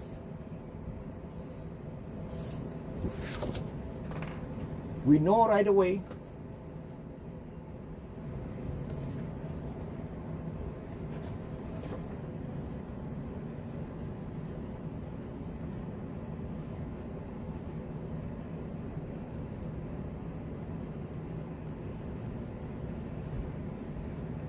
C here is collected by government by the amount of imports. This import amount of import times the price. Say $2.50, $2.50 times 3, you get the C. This is government revenue in tariff case of tariff. There's tariff. We know it's government revenue, but with quota, we don't know who will get it. That's C. Let's go back to the C. We don't know who will get it. It depends on how the quotas are administered. How it is administered. Professor, you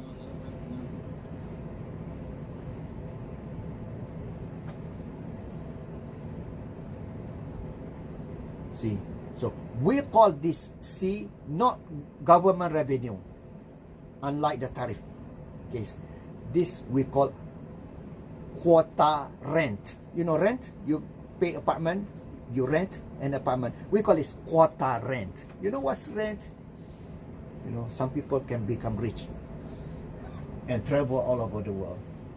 And in Malay, there's a word, goyang kaki. You know goyang kaki? Shake their leg. Leg, shake. Meaning, just like this. No need to work. You have a lot of money, you go buy a lot of properties. Every month you collect rent only. So what does it mean, rent? Something which really rent. So quota rent. It's a, we call it this what? There's a thing inside.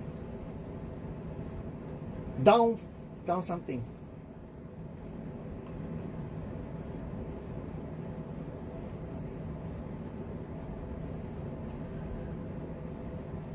Downfall profit. In Malay, durian runtuh. In Malay, durian fell down. Durian, you don't need to work anything. Just that durian tree fell down and you just collect. Same like rent. In a English word, there is a downfall profit. Something. What is it?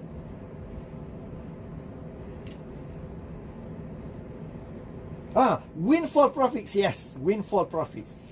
Just like durian runtuh. Windfall's profit.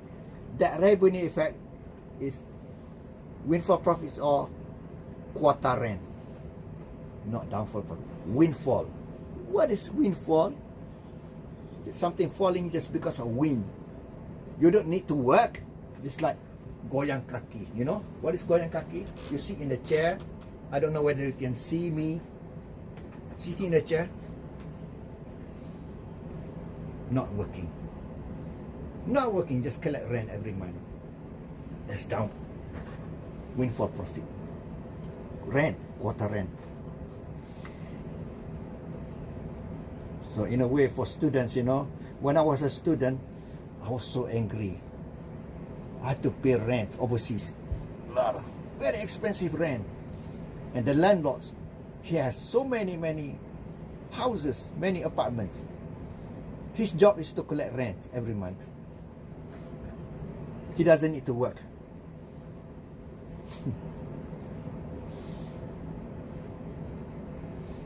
I mean, the word angry doesn't mean I was angry, but I was not satisfied with that type of monopoly.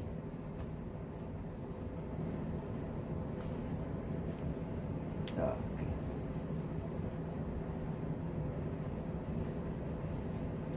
So now let's go back.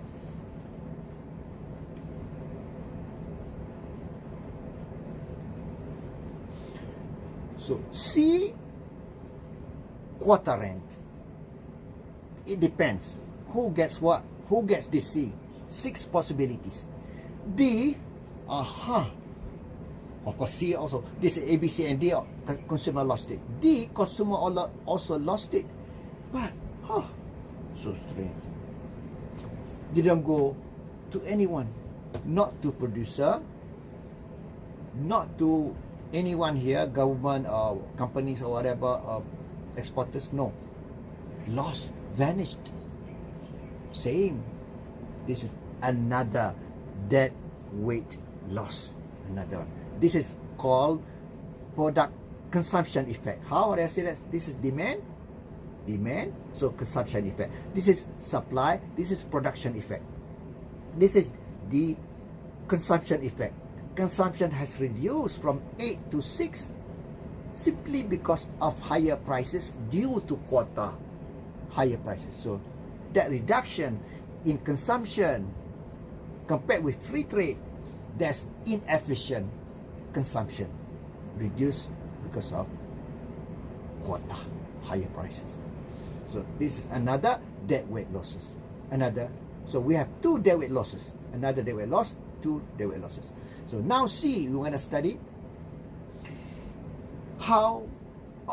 who gets what. So that all this I said already, whatever here, the same. Same. Okay. The slide here already mentioned. Now see who gets what.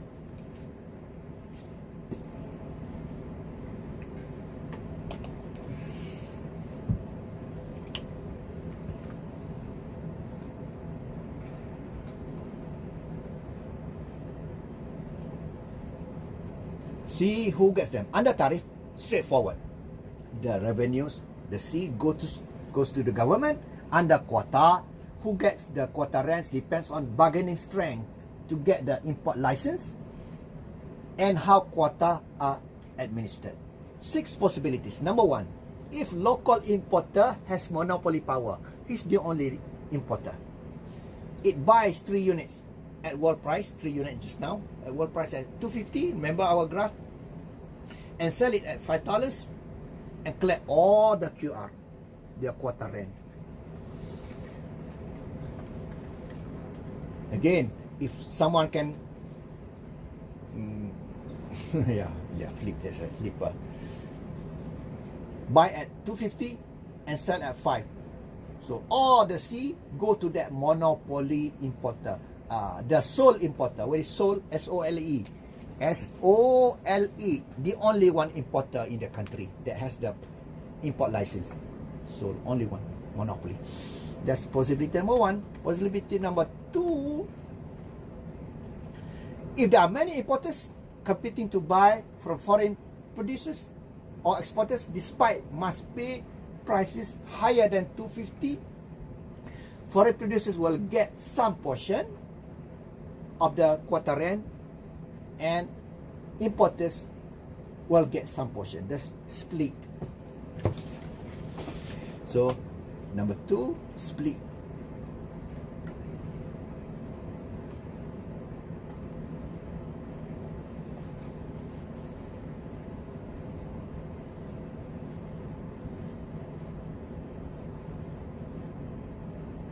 I would say the split would be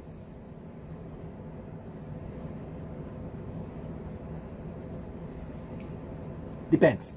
You can explain in 2 ways actually. I can explain in this way. Up gets higher.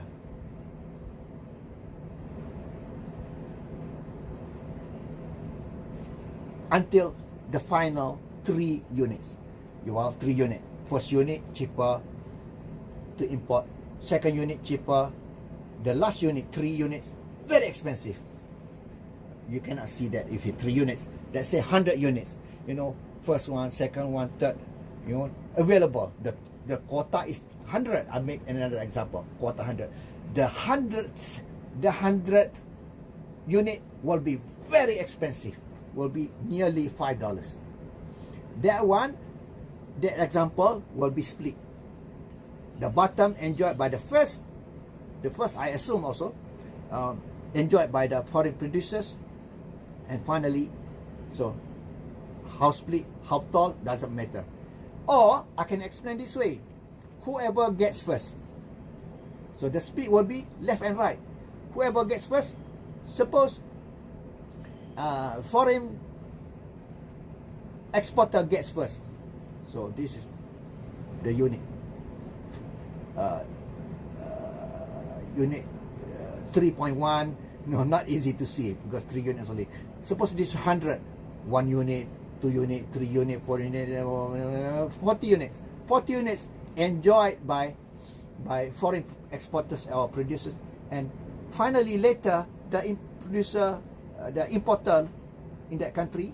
This is USA, okay? In USA, importers in the USA got it. So split by left and right. So whichever way, doesn't matter. So we're talking about that one. The second possibility is split in terms of who will get C. Third possibility, if government implements a scheme to distribute that import license among competing importers, or who will QR will go to those importers. And this number 3,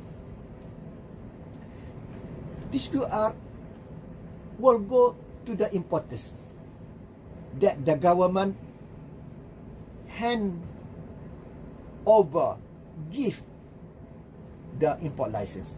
And that is, this one opens up for possibility of favoritism and cronyism. Means that, okay, my family, I want to give this import license to my family. I'm the minister of MITI. I'm making a story, okay? Not true. Okay? Just to make you understand.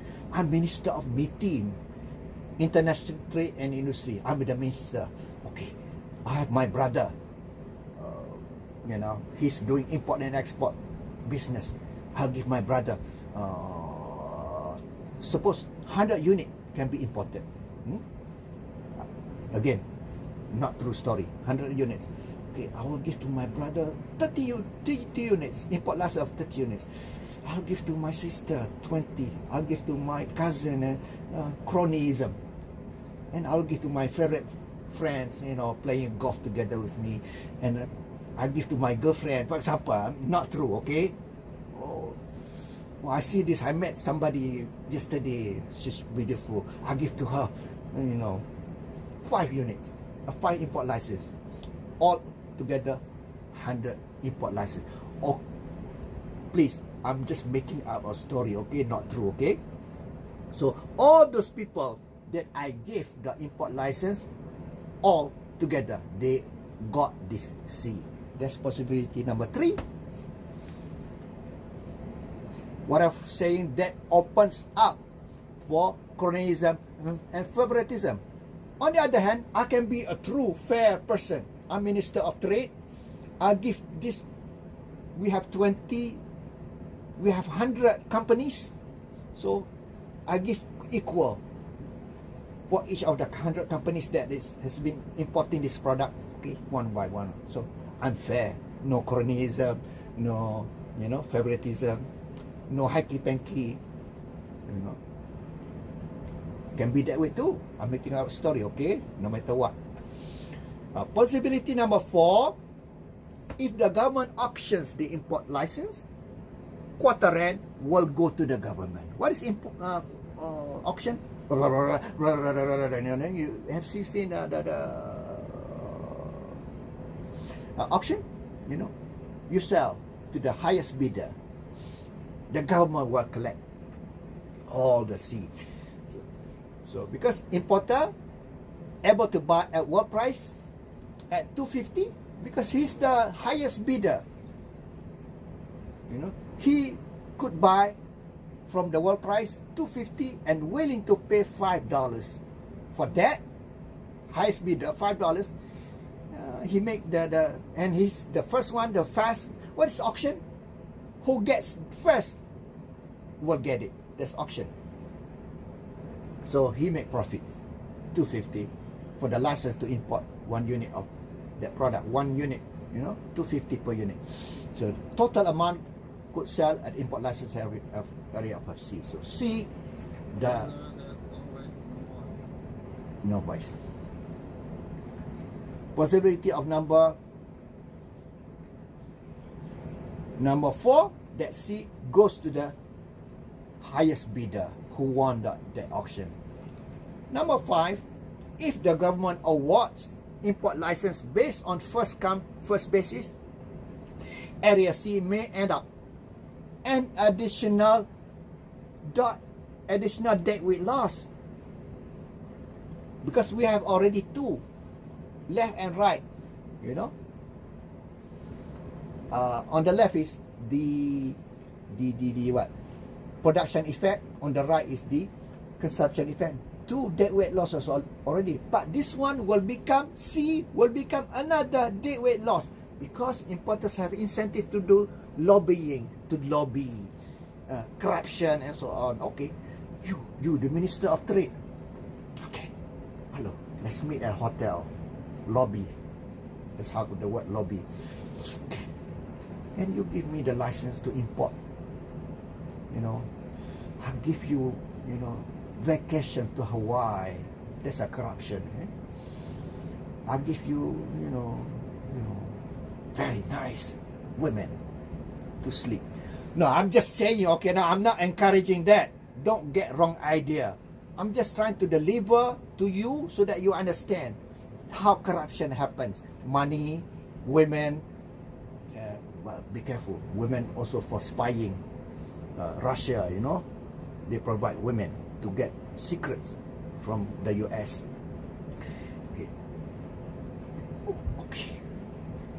Happen in the lobby so that nobody knows. Well, that was the word lobby came. Now happened somewhere else, not in the lobby. Nobody can take picture. Okay, I met with the Minister of MITI, because MITI is the one that gives import license. Okay, here, I'll give you a bungalow, I'll give you a nice car. Well, cannot have a nice car because people will inquire, where'd you get this Lamborghini? Who gave you? You must have done the corruption, a company, So I'll give you, no, it's not. Well, even going to Hawaii for vacation, people will know. Yeah, well, today, maybe he has a daughter or son studying, for convocation in the United States, I sponsor you, okay? I sponsor you. Everything I pay to attend your convocation, your daughter's convocation in the US. I pay everything, travel, airplane, even you play golf there, I pay everything. Just give me the license, okay? This one becomes another deadweight loss, because importers will have the incentive, just like me, just to lobby him, give him so many offers. The value of license to import 1 unit is approximately 250. They will spend resources equal to that amount to get the license. So another deadweight loss. So 3 deadweight losses. Number 6, if quota is administered by exporting country. This is an example of voluntary export restraint. Another country restraint, stopping, restraint. You want this thing? I want to hit. I want to slap you, but you sabar. What is passion? You restrain yourself. I mean, for those coming from non-English speaking, the meaning of restraint is you stop. So voluntary export restraint, in this case, doesn't mean stop, you reduce export by exporting countries. So foreign producers and exporter get the QR. Foreign country gets the QR, the C, with the, when administered by not this country but foreign country, the government or the exporter or the producer there. So 6 possibilities quota rank. So quota versus tariff, I think I'm gonna stop with this. because we want to be the same with the other class. When we have a class tonight, we are starting from the same. So now, this is what I said earlier. The most beautiful is free trade. Less beautiful, not beautiful, not beautiful is tariff. Not beautiful also, quota. You don't have the choice. You want to get married. Not beautiful, not beautiful, not beautiful, not beautiful. Which one? You will have to choose. Quota is not the choice. Quota is worse than tariff. So that the equivalence of quota and tariff we learned earlier equal will be disappearing if there is change in the market. Suppose there is demand growing. The demand is growing, and absolute quota restrict volume of imports by greater, than the equivalent tariff. Quota restrict more value in terms of more quantity. The restriction is larger with quota compared with tariff. We can see that if we assume increase in demand, for example, we assume change in the size of the economy, change in the market. This will show the graph here. Now, equivalent of tariff and trade here. If I can take out this graph, this line on the right, take out. Imagine not there. This is equivalent of tariff and trade. This one. Tariff and trade what? Equivalent of tariff and quota. Sometimes I speak. I want to say something else, I say something else. Equivalent of tariff and quota. This one.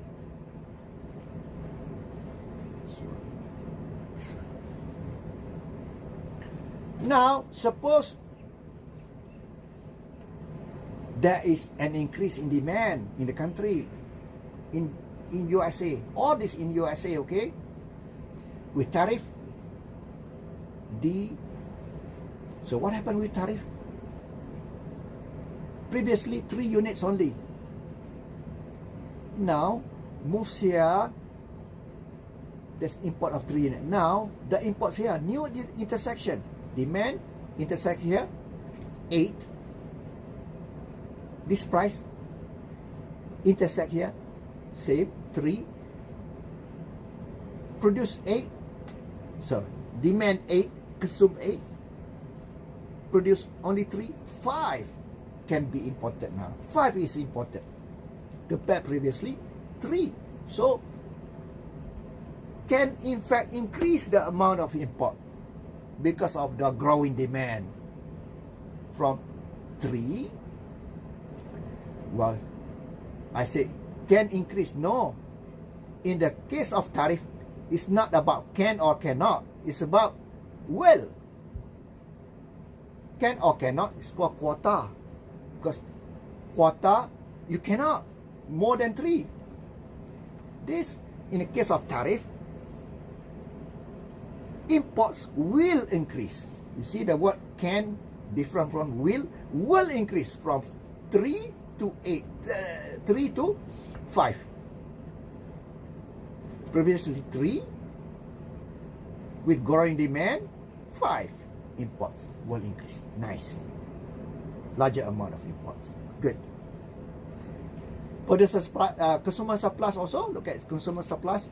Previously, here only consumer surplus. Now consumer surplus is bigger. Producer surplus is same. Now with quota. This I want to show you quota is bad compared with tariff. Quota on the right. So now this is we're starting with this quota, 3 units only. When there is an increase in demand, we take that 3 units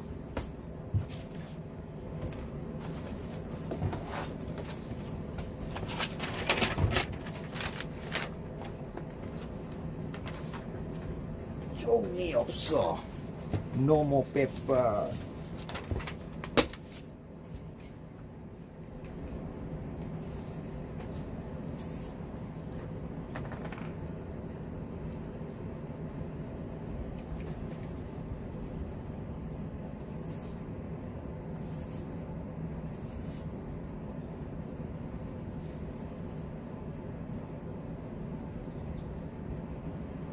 This first, this one, 3.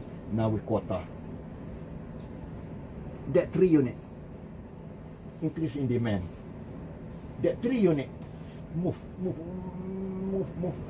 Here. Same 3 units. 3. Previously 3. Same. So from there I move here. So higher price.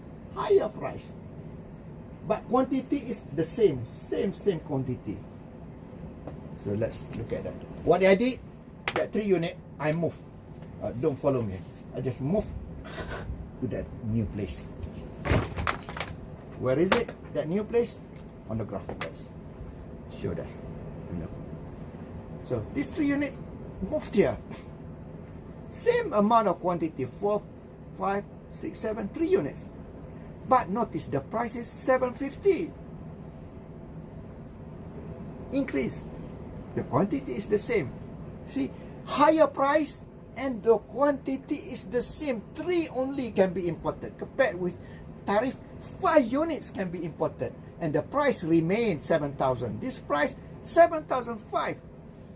You want to get married with not beautiful, tariff not beautiful, quota not beautiful. You choose tariff. Tariff is less not beautiful. Quota is more worse. It's worse. So quota is worse. Look at this. Under quota, increase in demand with quota of 3, price rises from 7,000 to 7,005. Consumption that's increased. Consumption increased. Okay. To 7 units, but production also increased to 4 units, but import remains the same 3.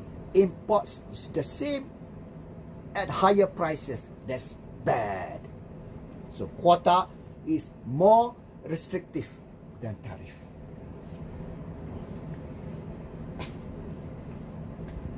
So tariff rate quota, 2 components allow specific number of goods to be imported at a lower tariff within the quota rate.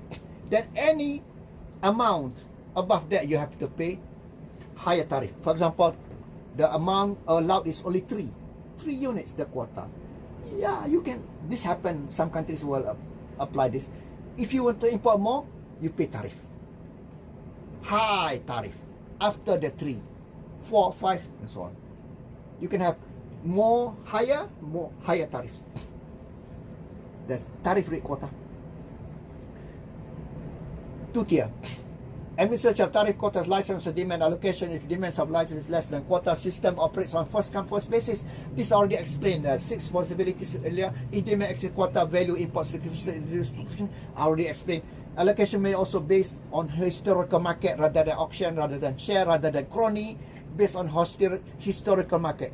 If that company ABC, the name of the company, is the largest importer of this product all this while under free trade, for fairness, I am the Minister of Trade and Industry. I will give the company ABC the name bigger based on historical market.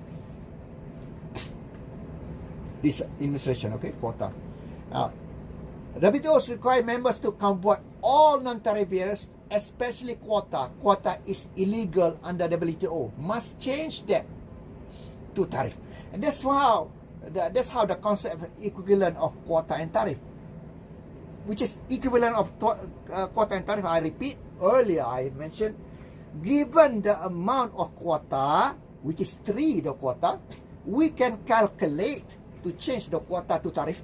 We can calculate, given the amount of quota, which is 3 only units can be imported quota, we can calculate what is the rate, what the rate is for tariff. Let me repeat. Given the amount of quota, which is 3, I can calculate what the tariff rate is. 3, calculate it, 10% tariff. You see, equivalence of time. So change from quota to dismantle quota, change it to tariff. Tariff are permitted. So this we don't have time, so no need to go through. Sugar tariff are bittersweet. US sugar growers receive government price of sugar, but it's imported sugar. To prevent imports, US implement tariff rate quotas. About quota more. US price of sugar almost twice the world market. Most candy firms that use sugar have left the country, and those that remain pass price on to consumers, though. Candies. We go through quickly. Now export quotas. Just now we study import quota. Import quota, yeah? We study. Now we change. We study export quota. Why government do this? To protect the market. For example, resources. This country, whoever country, say this country has tin or product or tungsten or bauxite, for example. If you export bauxite, you will no longer have bauxite. So the government want to reduce export. How to reduce export? Quota. Or the other one is, for example, here in Malaysia now, there's a shortage of eggs. To protect the country from inflation, because no eggs, inflation will go up. Price of eggs will go up. To avoid from inflation, government put quota on export of eggs. Eggs can be exported 3 units only. Not true. I'm just making an example. 3 units of eggs can be exported, which is my story. So government form a voluntary export restraint. Moderate intensity of international competition tend to be more costly than tariffs. Identical effect to equivalent import quotas, except implemented by exporting nation. In 1987, of course, United States consumers of those restraints captured by foreign exporters as profits. I am making a untrue example. 3 units of eggs only can be exported. Not true. Just I want to deliver to you the meaning, So Japanese auto restraints put brakes on US motorists. US and Japan agreed to limit Japanese exports for 3 years beginning 1981. Purpose to help US auto industry. You must remember, in 1980s, USA blamed Japan for anything trade deficit. Today, US blamed China. So that's why 1981 car. But large Japanese car makers largely unaffected. Increased prices and earn record profit because of higher prices in the United States. So actually export quota, if I'm member of parliament, I will show with graph in the parliament. This another member of parliament wanting to suggest the government to implement export quota. I would say no. I used to teach economics in university. I show you this export quota is bad.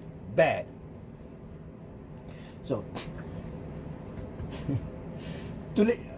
okay, next, domestic counter requirement. That's another. So we have a non-tariff barriers. Number 1, quota. Number 2, import quota. Number 2, export quota. Number 3, domestic content requirement.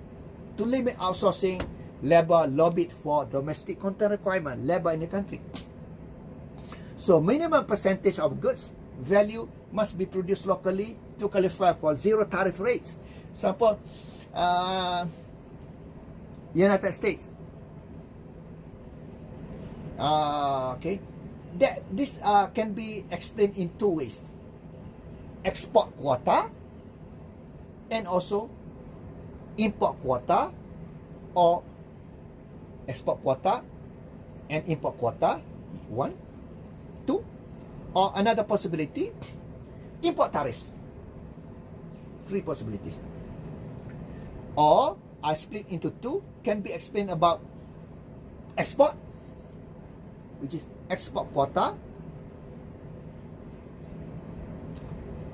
can be explained in terms of imports, which is import quota and import tariff. So let's explain in terms of